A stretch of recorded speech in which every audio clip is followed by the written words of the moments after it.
Hello everyone, this is Vaibhav here and I welcome you all to my YouTube channel.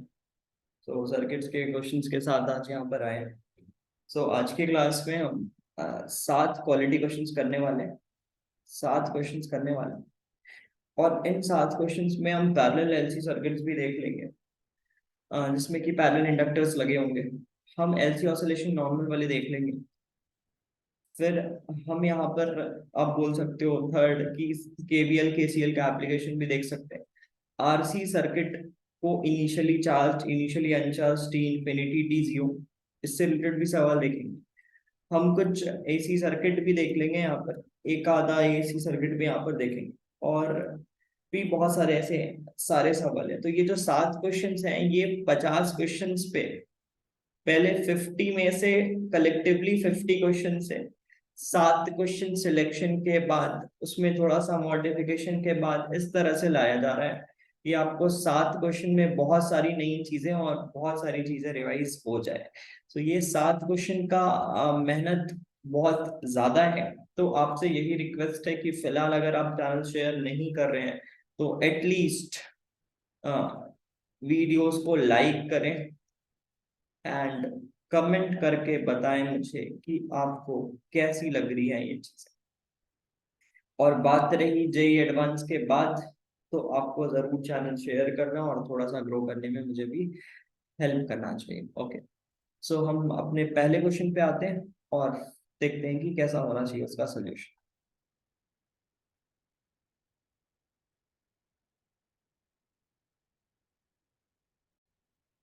Okay, ये problem statement है, आप एक बार read कर सकते हैं खुद से।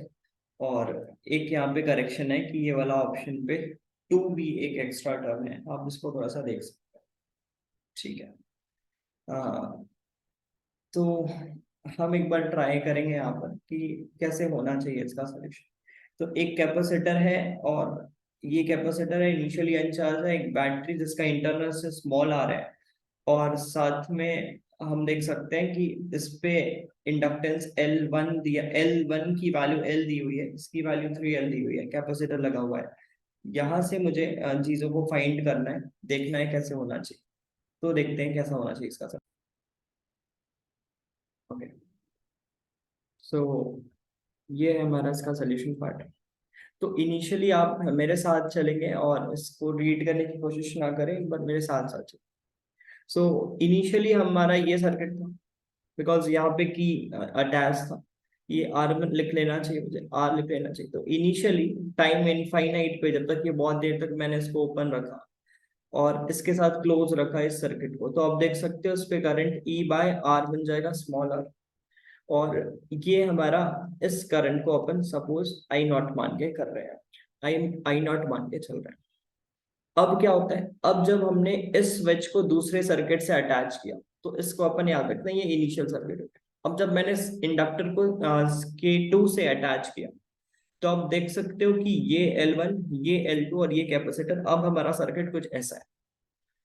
और अगर अब यहाँ पर ध्यान दें तो टाइम किसी भी, जैसे अटैच करने के कुछ टाइम के बाद इंडक्टर पे करंट I1 हो जाएगा, इस पे करंट I2 मान ले रहे हैं, मैं भी फिलहाल इसका डायरेक्शन को नीचे मान ले रहा हूँ, और फिर इन दोनों का एडिशन मैं यहाँ से I मान ले रहा हूँ जो कि कैपेसिटर से पास हो रहा है। ठीक है।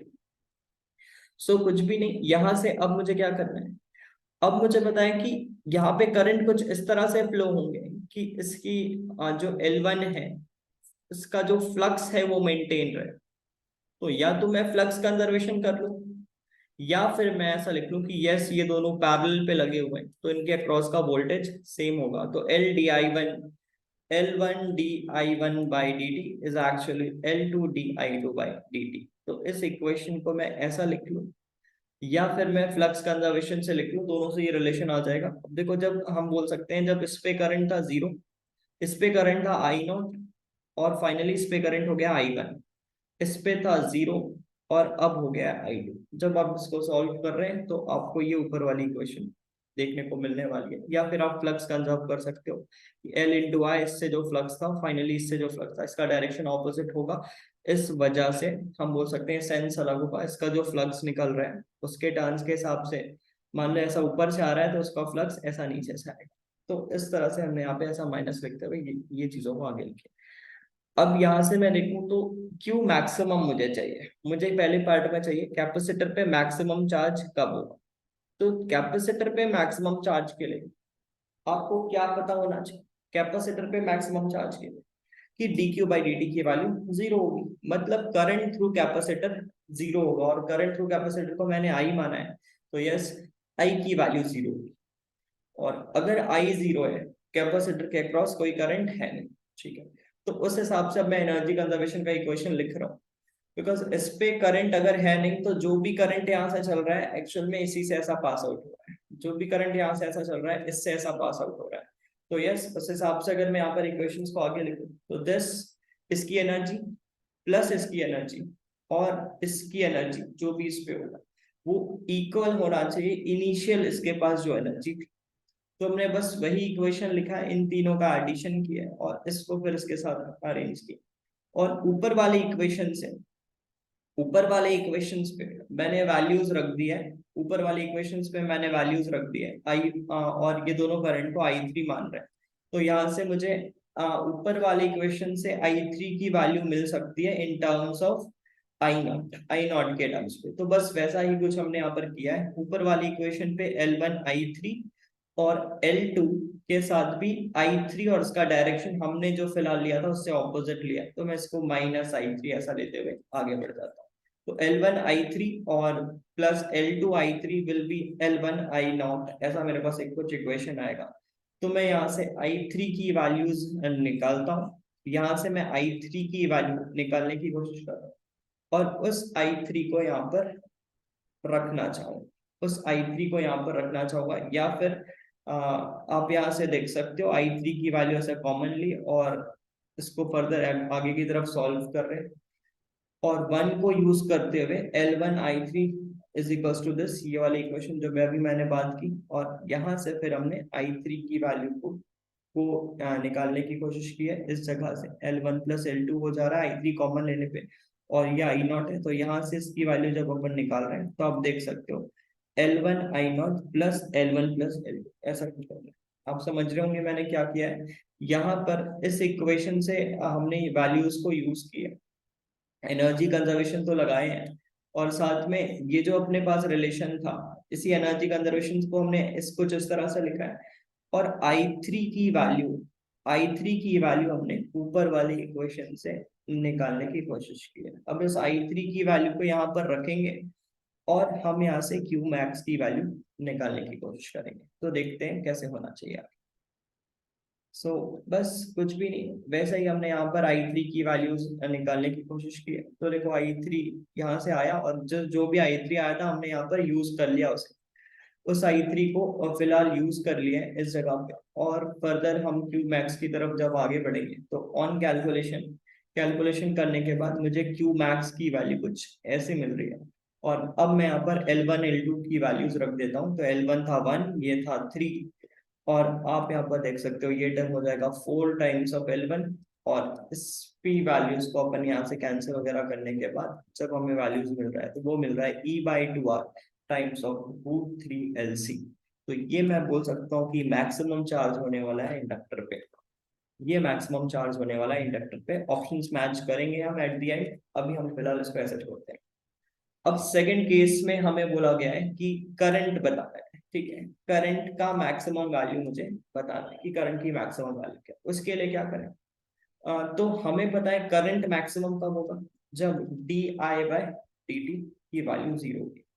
अच्छा, di/dt की वैल्यू जीरो होगी, कौन सी आई, जो इंडक्टर के थ्रू है, बिकॉज इंडक्टर के थ्रू करंट मैक्सिमम कर रहा है, तो I2 की वैल्यू जो थी di2/dt की वैल्यू मैं लिख सकता हूँ जीरो होनी चाहिए, मतलब इंडक्टर के अक्रॉस ईएमएफ जीरो होना चाहिए, because LdI/dt is actually your EMF. और अगर उसके अक्रॉस ईएमएफ जीरो है तो उसके पैरेलल में क्या लगा हुआ है, उसके पैरेलल में लगा हुआ है कैपेसिटर। मतलब हम बोल सकते हैं कि कैपेसिटर से जो चार्ज है, कैपेसिटर पे जब चार्ज जीरो होगा, because Q is equal to C into V, और V की वैल्यू अगर जीरो है तो कैपेसिटर पे जब चार्ज जीरो होगा उस वक्त मैं बोल सकता हूँ कि इंडक्टर पे होने वाला करंट मैक्सिमम होगा। ठीक है, तो इस बात को यूज करते हुए फिर से एनर्जी कंजर्वेशन का इक्वेशन लिख रहे हैं, और इस केस में हमारा जो सर्किट है वो कैसा बन रहा है, ये इंडक्टर 1, ये इंडक्टर 2 और ये मेरा कैपेसिटर।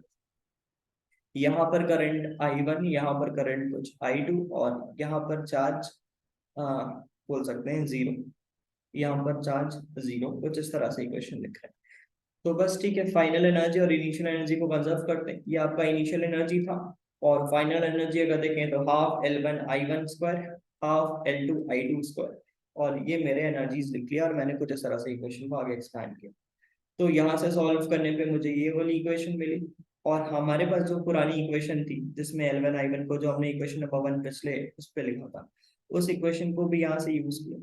और मुझे यहाँ पर I2 की वैल्यूज चाहिए, मुझे यहाँ पर I2 की वैल्यू चाहिए, तो मैं I1 को रिप्लेस करूंगा in terms of I2 and I0। तो बस वही कर रहे हैं, I2 और I0 के टर्म्स पे I1 को रिप्लेस कर रहे हैं।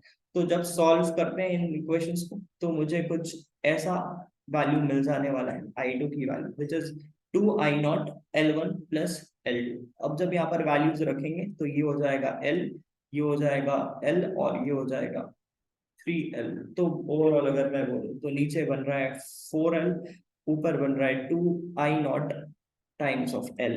तो अब अगर आप वैल्यूज कैंसिलेशन वगैरह करें तो आप देख सकते हैं, बिकॉज I0 की value is E/R and 2 times of I0, तो I0 की वैल्यूज मैं लिख चुका हूँ, और L/4L।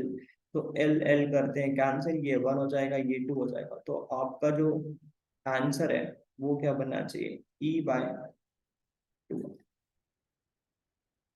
E/2R की वैल्यू यहाँ से आपकी बचनी चाहिए। तो अगर मैं ऑप्शंस के साथ वहां पे जाऊँ, सो यस, अगर ऑप्शंस के साथ यहाँ पर अपन क्लिक करें, सो जो मैंने यहाँ पे बताया था E/2R, ये भी R का टर्म है। और यहाँ पर आपका कुछ करंट, मैक्सिमम करंट ये आ गया। और आप बोल सकते हैं मैक्सिमम चार्ज की अगर बात करें तो आई थिंक पहला वाला ऑप्शन हमारे साथ मैच कर रहा है। तो yes, A and C are the correct option. ठीक है, क्वेश्चन नंबर 2 पे आते हैं। ओके, सो क्वेश्चन नंबर 2 ये है आपके पास, और हमें यहाँ पर इस पूरे सर्किट पे नेट करंट फाइंड करना है एट दिस टाइम। इस टाइम पे इस सर्किट पे नेट करंट क्या है ये आपको सॉल्व करना है। एक बार आप खुद से ट्राई करें और फिर हम इसके सोल्यूशन वाले पार्ट की तरफ बढ़ते हैं। ओके, सो सोल्यूशन पर आते हैं। तो ऐसा कुछ सोल्यूशन है ना, तो सर्किट पे अगर मैं आपको वापस से ले जाऊं तो आप देख सकते हो यहाँ पर होने क्या वाला है, इसको थोड़ा सा एक बार समझ। टाइम जीरो पे, और उन्हीं सारी चीजों को फिर अपन लिख लेंगे। तो यहाँ पर ये एक इंडक्टर लगा हुआ है, ये आपका एक कैपेसिटर लगा हुआ है, और हम यहाँ पर बहुत जैसे स्विच को क्लोज करते हैं, तो आप देखो यहाँ पर कैसे सर्किट, एक यहाँ से जो भी करंट निकलेगा उसको 3 रास्ते मिल रहे हैं, ये कुछ I1, ये कुछ I2, I3 एंड I4, ये 4 वे हैं इनके पास। तो एक सर्किट हमारा ये कंप्लीट हुआ, एक सर्किट मेरा ये कंप्लीट हुआ, एक सर्किट ये बाहर वाला कंप्लीट हो रहा है, एक सर्किट मेरा ये कंप्लीट हो रहा है। तो हम चारों सर्किट्स का अलग अलग करंट निकालते हैं and then we will add them and we will get our final answer. So यहाँ से आप देखो तो पहला जो सर्किट है, आप ये देख सकते हो एक LR सर्किट है, और LR सर्किट पे हमें करंट लिखना हो। पहले वाले केस पे LR सर्किट पे करंट लिख लेंगे, बिल्कुल कोई प्रॉब्लम नहीं। सेकेंड वाले केस में अगर आप देखें तो ये एक प्योर RC सर्किट है, DC। तो इस पे भी मुझे करंट लिखना पड़ेगा। और यस, हमें पता है कि ठीक है, इस पे भी करंट लिख लेंगे। एंड थर्ड अगर आप देखें तो एक नॉर्मल रजिस्टर है, यहाँ से जो भी करंट है, इस पाथ में जो भी करंट है, तो हम डायरेक्टली लिख सकते हैं यहाँ पर उससे करंट। तो एक रजिस्टर वाला पार्ट है और यहाँ से भी रजिस्टर है, और इन सबको ऐड करना चाहिए मुझे, बिकॉज ये I1 हुआ, ये I1 हुआ, ये I2 हुआ, ये I3 हुआ और ये I4 हुआ, और इन सबको अगर मैं ऐड करता हूँ तो मुझे नेट करंट मिल जाने वाला है। तो चलो इसके सोल्यूशन वाले पार्ट पे आते हैं कि किस तरह से मुझे इन्हें लिखना चाहिए। ओके, सो आप देख सकते हो, पहले हम इंडक्टर वाली करंट को लिखना चाह रहे हैं। इंडक्टर के करंट को अगर लिखें सो हमें पता है current is A plus B E to the power minus T by tau. इस तरह से मैं करंट को लिख सकता हूँ एल आर सर्किट में। तो टाइम जीरो पे ए प्लस बी की वैल्यू जीरो हो जाएगी, टाइम जीरो पर ए प्लस बी, ये ए प्लस बी बन जाएगा। और हमें पता है टाइम जीरो पे जब जैसे हमने स्विच ऑन किया, इंडक्टर रजिस्ट करेगा करंट को with infinite resistance, sorry infinite potential. तो इस वजह से शुरू पे टाइम जीरो पे करंट जीरो होगा, तो यस हमने इसको जीरो लिखा। और टाइम इन्फिनिटी पे ये ई बाय आर के इक्वल हो जाएगा, ई बाय आर के इक्वल हो जाएगा। ये पूरा रेजिस्टेंस हमारे जो भी होंगे वो नेट रेजिस्टेंस निकालना होगा मुझे, और ई बाय आर के इक्वल हो जाने वाला है। तो यहाँ से हम क्या कर रहे हैं, वैसा ही कुछ कर रहे हैं। अगर आप ध्यान से देखें तो जो ओवरऑल करंट का इक्वेशन बनेगा, यहाँ से मैं ए और बी की वैल्यूज फाइंड कर सकता हूँ, और इस तरह से इक्वेशन मेरा कुछ बन जाएगा। टाउ की वैल्यू हम आर बाई एल लिख सकते हैं। तो बस कुछ नहीं, हमने पहले वाले करंट को कुछ इस तरह से आगे मॉडिफाई कर लिया। यहाँ पर वैल्यूज लिख लिए। ईएमएफ आपका 500 था क्वेश्चन पे। आर आपका अगर इस टोटल रेजिस्टेंस उस सर्किट पे देखते सीरीज में थे सारे रेजिस्टेंस, तो वहां पर वो 20 बन जाता। और e to the power minus t by tau, और टाउ की वैल्यूज हमने आर बाय एल से लिख ली। तो हमें कुछ वैल्यू मिल गया 75/4 एम्पियर्स। अच्छा, अब सेकंड जो पार्ट था हमारे सर्किट में, वो था हमारे पास एक आरसी सर्किट। सो यहाँ पर एक रजिस्टर था, एक कैपेसिटर था, और ये कुछ इस तरह से बैटरी के साथ लगा था। ठीक है, तो हमें पता है इस सर्किट में करंट का फंक्शन जो बनता है वो बनता है I is equals to I not e to the power minus T by tau, कुछ इस तरह से बनता है। तो बस हमने यहाँ पर टाइम की वैल्यूज रखी, टाउ की वैल्यू यहाँ से निकाल लिए, और वहां पर यूज करते हुए मुझे कुछ वैल्यूज मिल गई 5 बाय, बिकॉज ये आपको पता है कि नेट जो फाइनल करंट होगा, तो उस हिसाब से जो मैक्सिमम करंट होने वाला है, उस मैक्सिमम करंट की वैल्यू लिख ली है। जब आपकी capacitor as a plain wire बन रही थी, मतलब आपको R net E by R net कर लिए, मैक्सिमम करंट है। और उसके बाद फिर ई टू द पावर का फंक्शन आ गया, जिसके साथ ये करंट कम हो रहा है लगातार। तो बस यहाँ पर हमने टी और टाउ की वैल्यूज वगैरह यूज की, और मुझे यहाँ पर 25/4 मिल गया। और आप देख सकते हो, अगर इस फिगर पे देखें तो यहाँ पर तो डायरेक्टली इस जगह पर अगर मुझे करंट लिखना है तो बहुत इजीली लिख सकता हूँ। तो ये वाला करंट मुझे मिल चुका है I1, ये करंट मुझे मिल चुका है I2। अब बचता है मेरे पास इस पे करंट। तो आप देख सकते हो उसके अक्रॉस पोटेंशियल डिफरेंस 500 का है, 20 है, तो 500/20। और इसके अक्रॉस भी कुछ 500/10 है। तो इस तरह से हमें यहाँ पर ओवरऑल चारों करंट्स मिल गए हैं। जब हम उन्हें ऐड करते हैं, जब उन्हें ऐड करते हैं तो मुझे रिजल्ट कुछ इस तरह से मिलता है। आप देख सकते हो, इन्हें जब सबको चारों करंट्स को ऐड वगैरह कर लें तो मुझे कुछ 100 एम्पियर्स के आसपास वैल्यूज मिल जाने वाली। तो दिस इज अवर आंसर। ठीक है, so this is question number 2। Question number 3 की तरफ बढ़ते हैं। आई थिंक कि आपको मजा आ रहा होगा क्वेश्चंस पे। अभी आगे आने वाले सवाल और भी काफी इंटरेस्टिंग है, तो जरूर वीडियोस के साथ बने रहें और एंड तक देखें। आपको सर्किट का कंप्लीट रिवीजन यहाँ पर हो जाने वाला है। तो अगले क्वेश्चन की तरफ बढ़ते हैं। ओके, सो ये क्वेश्चन नंबर 3 है, एक बार आप रीड करें। और एक बहुत इजी सवाल है, बट यस आपको रिवीजन पर्पज से आना चाहिए, आपको ये कंप्लीट होना चाहिए। एक कॉम्प्लिकेटेड सा दिखता हुआ सर्किट है, बट काफी आसान है। तो आप देख सकते हैं यहाँ पर हमें कुछ करंट बताया गया है, 2 एम्पियर्स बताया गया है, यहाँ पर 3 एम्पियर्स बताया गया है, और ये पूरा अरेंजमेंट बताया गया है। मुझे यहाँ पर इस E1 की वैल्यूज भी चाहिए, मुझे यहाँ पर इस E2 की वैल्यू भी चाहिए, और फिर मुझे यहाँ पर इस अननोन रेजिस्टेंस R की वैल्यू भी चाहिए, एंड मुझे इस आर्म से CD आर्म से क्या करंट है मुझे ये भी चाहिए। तो बस ये 4 चीजों को हमें सॉल्व करना है, वन बाय वन करते हैं। आप सोल्यूशन पार्ट पे आते हैं। ओके, सो कुछ इस तरह से हमारा सोल्यूशन होना चाहिए। ये आपका इनिशियल सर्किट बना था। हम इस इनिशियल सर्किट में अगर देखें तो यस, ये 3 रेजिस्टर्स को पैरेलल करते हुए 2 ohms बना सकते हैं। हमने वैसा ही कुछ किया। आप देख सकते हो यहाँ पर पोटेंशियल VA है, यहाँ पर VA के साथ E ऐड हुआ, और यहाँ पर 8 का रेजिस्टेंस आ गया। तो यस, यहाँ पर मैं बोल सकता हूँ इसके अक्रॉस ये पॉइंट कॉमन है। और यस, यहाँ पर VA प्लस E1 का VA प्लस E1 का पोटेंशियल है, यहाँ पर भी VA प्लस E1 का पोटेंशियल है। तो ये दोनों रेजिस्टेंस भी पैरेलल पे हुए। तो अगर ये पैरेलल हुए तो हम इन्हें भी 4 का बना लेते हैं। तो ये 4 बन गया, ये यहाँ से 2 बन गया। दो चीजें हमने यहाँ पर इंक्लूड किया। तो देखो मैंने यहाँ पर एक 2 बनाया है, और इन सबको मिला के एक 4 बनाया है। बाकी सारे सर्किट को एज इट इज बनाए, ये 2 ओम्स का था आई थिंक, तो ये 2 ओम हमने यहाँ पर ड्रॉ कर लिया है, और ये 4 6 और ये 6, तो आप देख सकते हो ये 6 और ये 6 भी आपस में, ये 6 और ये 6 भी आपस में आप बोल सकते हैं पैरेलल दिख रहा है मुझे, बिकॉज ये सेम पॉइंट से ही एक तरह से कनेक्टेड है। तो ये 6 और ये 6 को भी पैरेलल करते हुए 3 ओम का रेजिस्टर हमने यहाँ पर ड्रॉ कर लिया है, इसके बदले 3 ओम का रेजिस्टर यहाँ पर ड्रॉ। तो ये इसका इक्विवेलेंट सर्किट है, और अब हमें कुछ भी नहीं करना है, बस इतना ही चेंजेस करना था।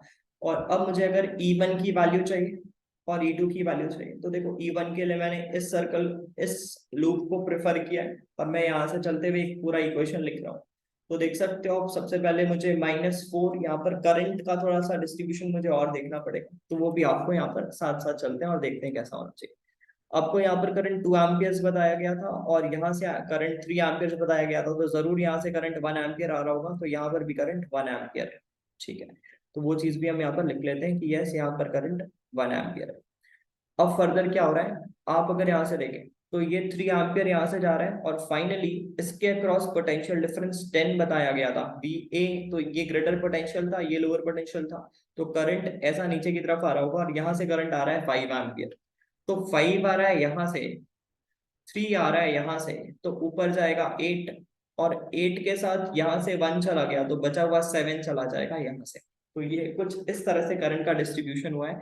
आई थिंक आप सब समझ रहे होंगे। तो यस, अब मैंने इस लूप पे किरचॉफ्स इक्वेशन लगाया है, और बहुत इजीली E1 की वैल्यू फाइंड कर ले रहे हैं। तो यहाँ पर करंट 1 एम्पियर था कुछ इस डायरेक्शन पे, तो यस -4 प्लस E1, आगे ड्रॉप देख रहे हैं, तो यहाँ पर प्लस से माइनस, तो -12, एंड फिर आगे चल रहे हैं, तो करंट के प्लस से माइनस अगेन, तो 9 -24 इज इक्वल टू 0। तो यहाँ से E1 की वैल्यू 40 वोल्ट्स मुझे कुछ देखने को मिल रही है। सेकेंडली मुझे E2 चाहिए, तो मैं इस इक्वेशन, इस लूप के थ्रू किरचॉफ्स लगा सकता हूँ। मैंने वैसा ही कुछ किया है, E2 की वैल्यूज यहाँ से लिखना शुरू की है, प्लस E2 -14, आगे चल रहे हैं -10, आगे चल रहे हैं -20, and then at the end -24। तो मैंने ऐसा ही कुछ किया है, ऐड करने पे मुझे ये 68 की वैल्यूज मिल रही है। अब लास्ट बचता है हमारे पास, आर को कैसे कैलकुलेट किया जाए। तो yes, again Kirchhoff's equation R के लिए, आर के लिए मैं इस ऊपर वाली इक्वेशन पे लिख रहा हूँ सारी चीजों को। तो यस, यहाँ से शुरू कर रहे हैं -2R, यहाँ से शुरू कर रहे हैं -2R, फिर आगे चल रहे हैं, फिर तो हम देख सकते हैं इसकी वैल्यूज 40 आ गई थी, तो -40, फिर आगे बढ़ रहे हैं। आप देख सकते हो करंट यहाँ पर 1 एम्पियर था कुछ इस डायरेक्शन में, तो प्लस हो जाने वाला है, तो +4, फिर +68, और यहाँ पर आप देख सकते हो -14, और फाइनली आप फिर से उसी पॉइंट पर आ जा, हमने इक्वेशन लिखा। आप देख सकते हैं एक बार, तो यहाँ से हमें 9 ओम आर की वैल्यू मिल रही है। तो अगर हम यहाँ पर ऑप्शंस मैच करें, सो यस, ऑप्शन, ये भी सही हो गया, ये भी सही हो गया, और 9 ओम भी सही हो गया। अब इससे करंट देखना था, तो आई थिंक ये भी हमने वहां पर पीछे कैलकुलेट किया है, बिकॉज यहाँ से 5 आ रहा था, और यहाँ से कुछ 3 आ रहा था। आई थिंक एक बार देखना पड़ेगा मुझे क्या था, तो देख लेते हैं। सो इस वाले आर्म, CD आर्म से अगर देखें, तो क्या करंट था, इस जगह से ओवरऑल 5 आ रहा है, तो यस 5 ही पास हुआ है, 3 यहाँ से आया है, टोटल 8 गया है, तो यहाँ से 5 ही पास होता हुआ है। तो यस, ऑप्शन ए भी यहाँ पर करेक्ट है। तो this is all about question number 3। अब ये क्वेश्चन पे बढ़ते हैं। ओके, सो आप देख सकते हैं ये आपके पास सवाल है। तो हमारे पास कुछ इस तरह से सर्किट है। Consider a circuit shown in the figure which open switch for long time and close at t is equals to 0, all the resistors and resistance are 50 ohms। तो ये 50 ohms के रेजिस्टर्स हैं। आसान सा सवाल है, एक बार ट्राई कर सकते हैं। और यस, हमारे जो रियल फिजिक्स प्रॉब्लम्स वाली सीरीज थी, उसमें भी एक AC सर्किट कवर किया गया है, अच्छा सवाल था वो भी, तो एक बार आप उसको भी चेक कर सकते हैं। एंड चलो आगे बढ़ते हैं। तो यहाँ पर मुझे C की वैल्यू 100 माइक्रोफेरेड गिवन है, और ये मुझे कुछ voltage as a function of time given है यहाँ पर, और मुझे A और B के बीच में मैक्सिमम पोटेंशियल डिफरेंस के बारे में बात कर रहा है। सो आप यहाँ पर ऐसा समझ सकते हैं कि इस जगह से अगर सोल्यूशन को देखें, तो चलो इसके सोल्यूशन वाले पार्ट पे आते हैं, वहां पे समझते हैं। ओके, सो सोल्यूशन देखते हैं। Question number 5 I think. तो यहाँ पर अगर देखें, ये मेरे पास इस तरह से सर्किट है, मुझे ए और बी के बीच का मैक्सिमम पोटेंशियल डिफरेंस चाहिए, तो वो कब मिलेगा? आप देख सकते हो कि ए और बी के बीच का पोटेंशियल डिफरेंस निकालने के लिए मैं आर के अक्रॉस पोटेंशियल निकालता हूँ, और इस आर के अक्रॉस भी पोटेंशियल निकालता हूँ, और यहाँ से मैं क्या लिख सकता हूँ, वी ए माइनस जीरो, यहाँ से लिख सकता हूँ V B minus zero, because आप देख सकते हो ये मैं जीरो मान रहा हूँ, ये वी सोर्स मान रहा हूँ। तो उस हिसाब से मैं ए और बी की पोटेंशियल निकालता हूँ, एंड फाइनली मैं उन्हें वेक्टरली या फिर बोल सकते हैं फेजर के थ्रू सबट्रैक्ट कर दूंगा। तो उसको निकालने के लिए मुझे पहले ऊपर वाले रजिस्टर के अक्रॉस पोटेंशियल चाहिए होगा। तो आप देख सकते हो मैंने मान लिया ऊपर वाले रेजिस्टेंस के अक्रॉस पोटेंशियल कुछ इस डायरेक्शन पे, तो कैपेसिटर के अक्रॉस करंट भी इसी डायरेक्शन पे होगा, बिकॉज यहाँ पर सेम फेज पे होने वाला है, यहाँ पर करंट I1 है, इससे भी I1 जाएगा, तो I1 का जो फेज है वही वोल्टेज अक्रॉस रेजिस्टर का भी फेज है, उससे π/2 एंगल नीचे की तरफ हम बोल सकते हैं कैपेसिटर का वोल्टेज का फेज होगा, और इन दोनों के वोल्टेज के एडिशन से मुझे V सोर्स मिल रहा है। तो V सोर्स से आप देख सकते हो वोल्टेज अक्रॉस रेजिस्टर जो है वो V सोर्स से कुछ फाई एंगल आगे है, और वो फाई एंगल हम यहाँ से बहुत इजीली कैलकुलेट कर सकते हैं। आपके लिए टास्क ये है कि आप एक्स यहाँ से कैलकुलेट कर लें, और आर तो आपको यहाँ पर गिवन ही है ओमेगा के हिसाब से, आप उसको सॉल्व करेंगे तो यू विल गेट 2 XC/R। और अगर मुझे ये मिल जाता है तो मैं करंट यहाँ से जो जाने वाली करंट है उसकी इक्वेशन क्या लिख सकता हूँ, यहाँ से जाने वाली करंट की इक्वेशन लिख सकता हूँ V0/Z, यस V0/Z इस सर्किट का इम्पिडेंस I1 की वैल्यू लिख रहा हूँ, और sine omega T plus tan inverse of 2, यहाँ से ये tan inverse of 2 pi angle आ गया। तो जो इसके अक्रॉस करंट का फेज है वही इसके अक्रॉस वोल्टेज का फेज है, तो मैंने इसके वोल्टेज को कुछ इसी तरह से लिख लिया, बस पहला टर्म क्या लिख लेंगे, V0/Z times of R। Okay, तो ये हो गया I0 और ये हो गया R। तो हमने यहाँ पर कुछ इस तरह से वोल्टेज लिख लिया। अब जो सेकंड रजिस्टर है आप देख सकते हो यहाँ तो जो भी है वो वोल्टेज अक्रॉस सोर्स से ही चल रहा है, बिकॉज यहाँ पर भी रजिस्टर है, ये भी रजिस्टर है, तो इसके अक्रॉस जो फेज बनेगा वो बनेगा V0/Z which is 2R times of R, और साइन ओमेगा टी 100t, बस ऐसा ही बनेगा। तो बस ये R कैंसिल हुआ, तो V0/2 का टर्म बना। अब मुझे क्या करना है, जैसे मैंने बताया आपको इसके अक्रॉस के वोल्टेज को और इसके अक्रॉस के वोल्टेज को माइनस करना चाहिए, तो मैंने बस वही माइनस किया, तो ये मेरा इक्वेशन बना।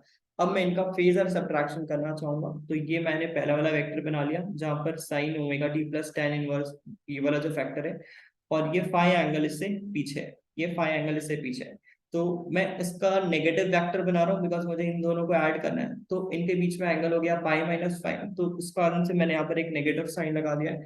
और यस, इनके मैग्नीट्यूड को आपको स्क्वायर करके ऐड करना है, on solving you will get the value as 9। तो ये आपका ओवरऑल हुआ क्वेश्चन नंबर 5। आई थिंक आपको समझ में आ रहा होगा, मैंने कैलकुलेशन अवॉइड किया है, आप बहुत इजीली कर सकते हो। V0 की वैल्यू आपको क्वेश्चन में ही गिवन है, आर की वैल्यू भी गिवन है, आप जेड निकाल सकते हो, पहले वाले सर्किट से इम्पिडेंस निकाल सकते हो, और सारी चीजों को आप सॉल्व कर सकते हैं। On solving you will get the value 9। Okay, next question की तरफ बढ़ते हैं, आई थिंक आपको मजा आ रहा होगा। ओके, सो ये क्वेश्चन नंबर 5 है, एक बार आप चेक करें। एक आसान सा सवाल है, मैंने स्विचिंग प्रॉब्लम भी इंक्लूड करने की कोशिश की है बिकॉज स्विचिंग प्रॉब्लम हमारे लिए इंपॉर्टेंट है, तो एक स्विचिंग प्रॉब्लम पे भी यहाँ पर सवाल है, आप देख सकते हैं किस तरह से होना चाहिए। तो ये एक स्विच है, ये दूसरा स्विच है, इसको हम दोनों जगह कनेक्ट कर सकते हैं, कुछ इस तरह से बोला गया है। पहले हमने K1 पे कनेक्ट करके रखा है, एंड फाइनली हम K2 पे कनेक्ट करके रखेंगे, और फिर हम इस सर्किट को एनालाइज करेंगे कि आगे की चीजें क्या होने वाली है। तो मुझे x की वैल्यू फाइंड करनी है। x क्या है, जो टोटल हीट इस सर्किट में होगा जब आप स्विच को 1 से 2 पे करोगे, इन माइक्रो जूल्स हमें हीट को निकालना है, तो 10 इंटू एक्स का कुछ फैक्टर आ रहा है, और यहाँ पर मुझे x की वैल्यू फाइंड करनी है। बहुत आसान है। तो इनिशियली अगर आप यहाँ पर देखें, तो इनिशियली क्या होने वाला है, जब ये स्विच कंप्लीट होगा तो आपके पास जब आप बोल सकते हैं इसके साथ ये कनेक्टेड है, पहले ये जो स्विच है 1 के साथ कनेक्टेड है, एंड फाइनली वो 2 के साथ कनेक्टेड होगा, कुछ इस तरह से आगे बढ़ने वाला है। तो हम सर्किट्स को एक बार ध्यान से देखते हैं किस तरह से होना चाहिए, फिर आगे बढ़ते हैं क्वेश्चंस की तरफ। तो जब ये 1 के साथ कनेक्टेड है, तो आप देख सकते हैं मतलब ऊपर वाले रेजिस्टेंस ये इसके साथ ऐसा कनेक्टेड है, ये वाला पार्ट इसके साथ कनेक्टेड है, पहला सर्किट ऐसा है 1 के साथ, और एक बार ये 2 के साथ ऐसा कनेक्टेड है, ये बड़ा सर्किट। आई थिंक आप समझ रहे होंगे, जब 1 के साथ कनेक्टेड है तो ये ऐसा सर्किट बन रहा है, और जब ये 2 के साथ कनेक्टेड है तो ये ऐसा सर्किट बनता है। तो ये दो सर्किट्स को हमें डील करना है। तो जब ये 1 के साथ कनेक्टेड है तो ये बाहर वाला सर्किट मेरा है। तो ये बैटरी का वोल्टेज 10 वोल्ट्स आपको गिवन है, क्वेश्चन में गिवन है। ये भी 10 वोल्ट है और ये भी आपको 10 वोल्ट्स गिवन है। ठीक है, प्लस माइनस प्लस माइनस। सो इस हिसाब से अगर आप इनिशियली देखें तो 20 नैनो फैरेड यहाँ पे दिया हुआ है, 30 नैनो फैरेड यहाँ पर दिया हुआ है। बस आप इनिशियली अगर यहाँ पर ध्यान से देखें तो इस पे ये प्लस बनेगा, ये भी प्लस बनेगा, ये माइनस बनेगा, ये माइनस बनेगा। और आप यहाँ से क्या निकाल सकते हो, इस पे चार्ज वगैरह निकाल सकते हो। बहुत इजी है, बिकॉज मुझे टोटल हीट चाहिए तो मैं इसको स्टेडी स्टेट में मान रहा हूँ। और स्टेडी स्टेट पे इस पे जो भी चार्ज आएगा वो निकाल सकते हैं, बिकॉज ये भी 10 हो जाएगा, ये भी 10 हो जाएगा, ये 0 हो जाएगा, ये 10 हो जाएगा और ये 0 हो जाएगा इनिशियली सर्किट पे।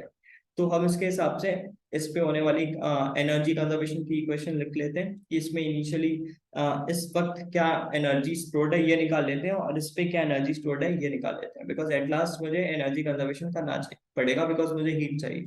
तो इस पे एनर्जी निकाल लेते हैं इनिशियली, इस पे भी निकाल लेते हैं, बहुत इजीली आ जाएगा। तो हमने वही कुछ किया है। आगे हम एक बार समझते हैं कैसा करना चाहिए। सो आप यहाँ पर देख सकते हो कि इनिशियली जो सर्किट था इस पे हमने इनिशियल एनर्जी कुछ लिख लिया, हाफ, इस पे 20 था, और ये लिख लिया जो भी एनर्जी आ रही है वो नैनो फैरेड पे आ रही है।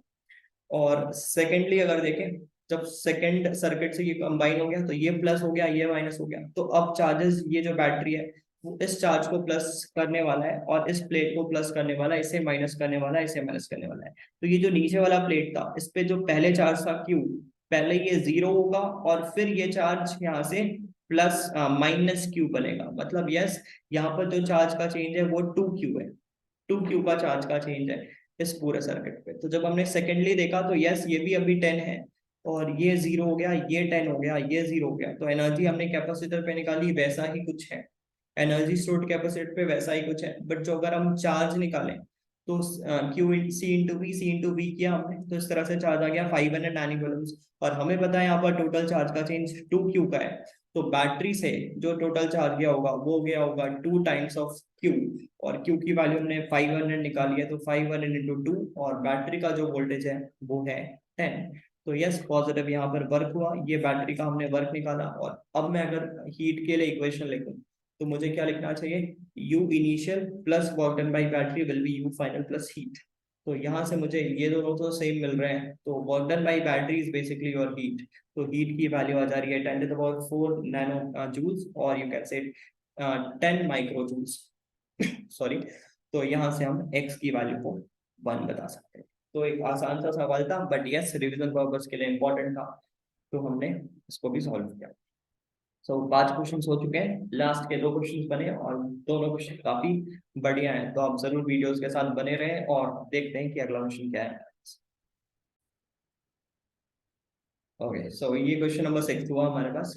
आप देख सकते हो एलसी ऑसिलेशन का एक सवाल है। नॉर्मल सर्किट है हमारे पास, ये 2 कैपेसिटर है। इनिशियली लेफ्ट कैपेसिटर को हमने चार्ज रखा है और इंडक्टर्स के थ्रू कनेक्ट किया है, इनके बीच में एक इंडक्टर लाई कर रहे हैं। और फाइनली मुझे क्या बताना है, charge on the right capacitor is a function of time. तो इस पे charge as a function of time देखना है। फिर second, at the instant when the charge in both the capacitor same, मतलब दोनों कैपेसिटर पे जब चार्ज सेम हो जाएंगे तो क्या इंडक्टर और कैपेसिटर पे एनर्जी भी सेम होगी, ये हमें चेक करना है। मैक्सिमम ईएमएफ इस पे जो इंड्यूस होगा मुझे ये भी चेक करना है। और लास्ट में अगर मुझे देखें तो maximum current in the circuit has a magnitude of, तो इस सर्किट में मैक्सिमम करंट क्या होगा वो भी देखना है। तो एक बार आप इसको जरूर ट्राई करें, एक इंपॉर्टेंट सवाल है। एलसी ऑसिलेशन हमेशा से इंपॉर्टेंट रहा है हमारे लिए और अब भी इम्पोर्टेंट होगा। तो आप एक बार इसको ट्राई करेंगे सारी चीजें। तो हम इसको इसके जो सोल्यूशन पार्ट है इसमें हम एनालॉगी को यूज करेंगे। मैं ज़रा डिफरेंशियल इक्वेशन बना के सॉल्व करने की कोशिश करना नहीं चाहता, तो हम एनालॉगी से करेंगे। आपको जो भी मेथड अभी तक सिखाया गया है आप उसी मेथड के साथ सॉल्व करें, बिकॉज एट द एंड आपको मेथड नहीं चेंज करना चाहिए। तो चलो आप इसके सॉल्यूशन की तरफ बढ़ते हैं। पहले पार्ट को देखना है, charge on the right capacity.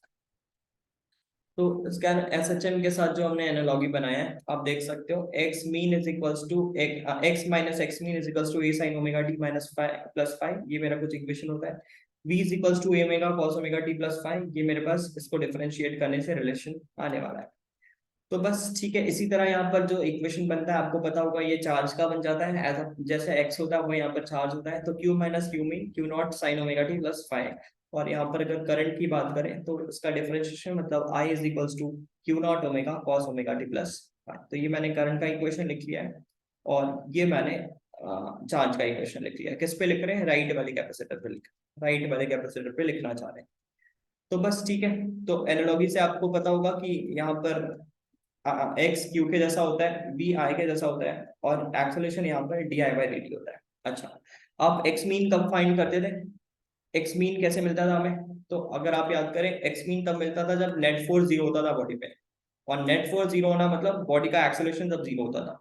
तो जब बॉडी का एक्सेलरेशन जीरो होता था तो उस वक्त होने वाला पोजीशन हमारा एक्स कहलाता था, एक्स मीन कहलाता था। तो हम यहाँ पर भी ऐसा बोल सकते हैं, जिस वक्त D I by D T की वैल्यू जीरो होगी उस वक्त होने वाला जो भी मेरा क्यू है, that will be your Q mean. तो बस वही किया अपन यहाँ से।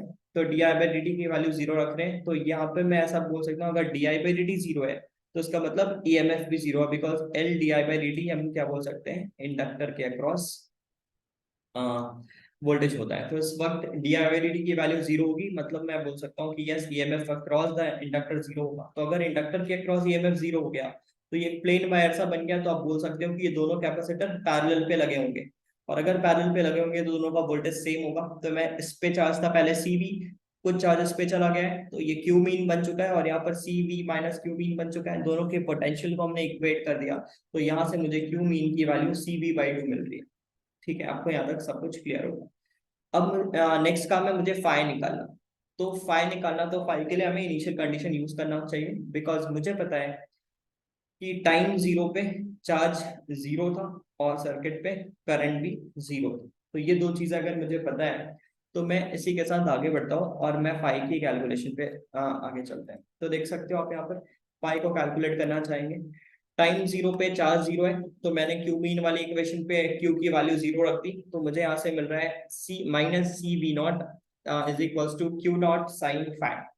और ये वैल्यू को हमें देखने को मिल रहा है कि ये वैल्यू नेगेटिव आ रही है, साइन फाई की वैल्यू भी नेगेटिव आनी चाहिए। ओके, आगे बढ़ते हैं। यहाँ से करंट का इक्वेशन भी मुझे पता है, बिकॉज उसी को डिफरेंशिएट करके क्यू मीन वाली इक्वेशन से मुझे करंट का इक्वेशन है, और मुझे पता है करंट भी जीरो है टाइम जीरो पे। तो yes Q not cos omega T, इस ओमेगा टी को जीरो रख रहे हैं, तो फाइव, तो क्यू नॉट कॉस फाइव की वैल्यू भी जीरो है। तो यहाँ से मैं बोल सकता हूँ कॉस फाइव की जो पॉसिबल वैल्यूज है वो क्या हो सकती है, वो हो सकती है पाई बाई टू और थ्री पाई बाई टू। और एज मुझे नेगेटिव वैल्यू चाहिए साइन फाइव की, तो मुझे यहाँ पर यूज करना चाहिए थ्री पाई बाई टू। मुझे यहाँ पर यूज करना चाहिए थ्री पाई बाई टू। तो यस मेरे पास सारा कुछ आ चुका है, क्यू मीन वाली इक्वेशन में वैल्यूज रखेंगे।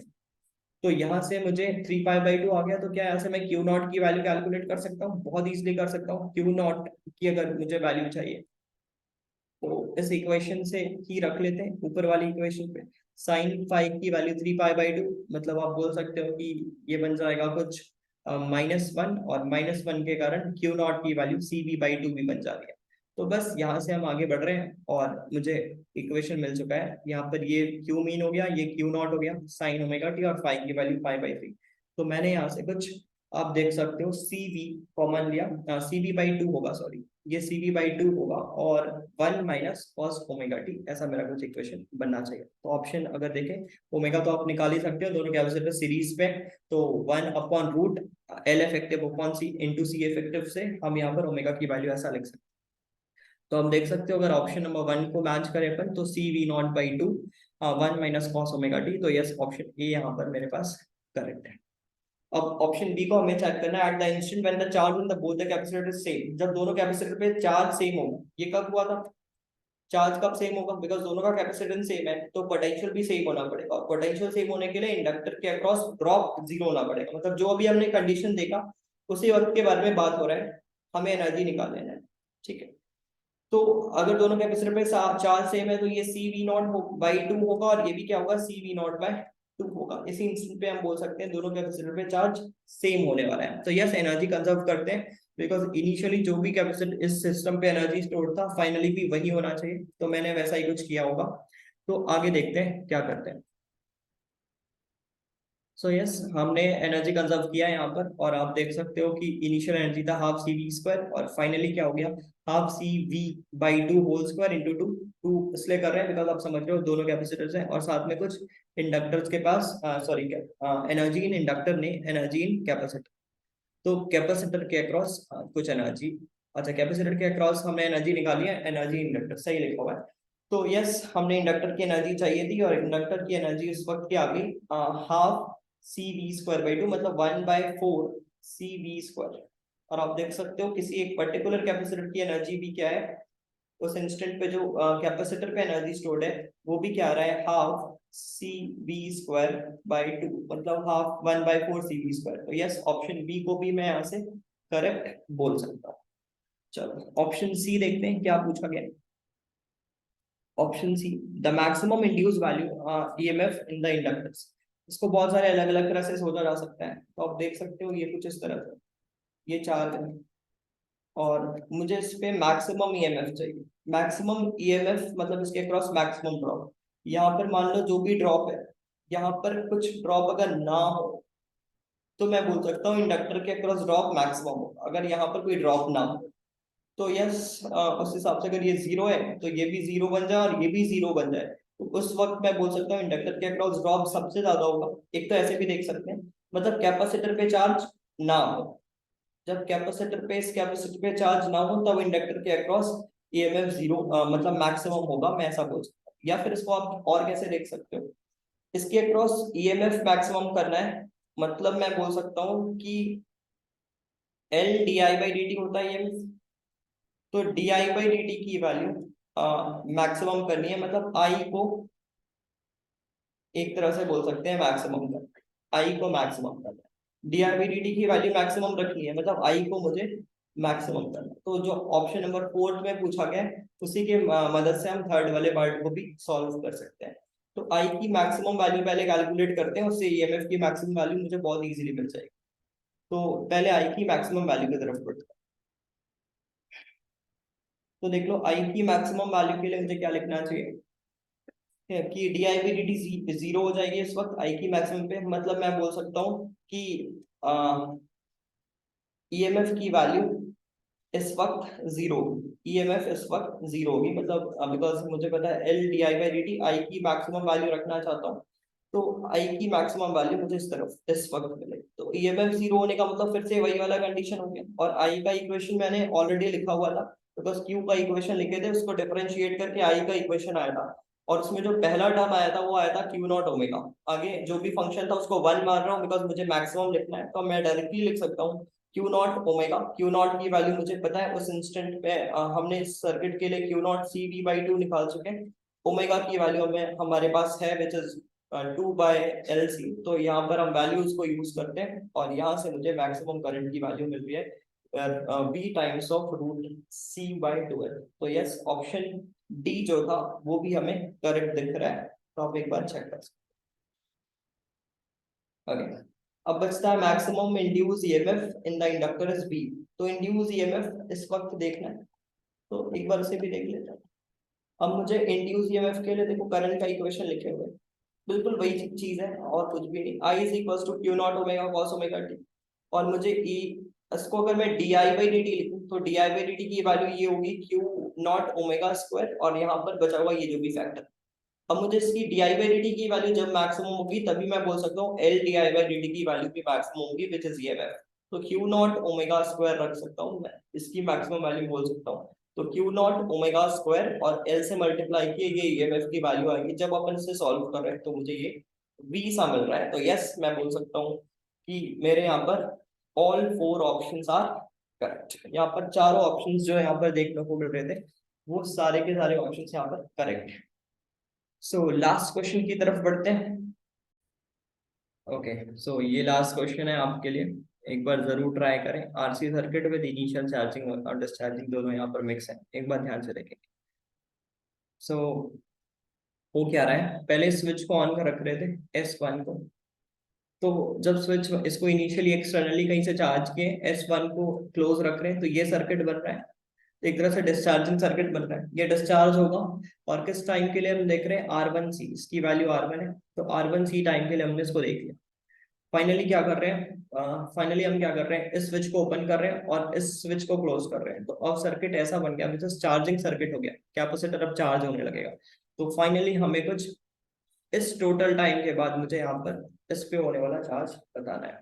तो एक बार इसको ट्राई करें आप जरूर, और फिर हम इसके सोल्यूशन वाले पार्ट बताते हैं। ओके, तो सोल्यूशन देखते हैं।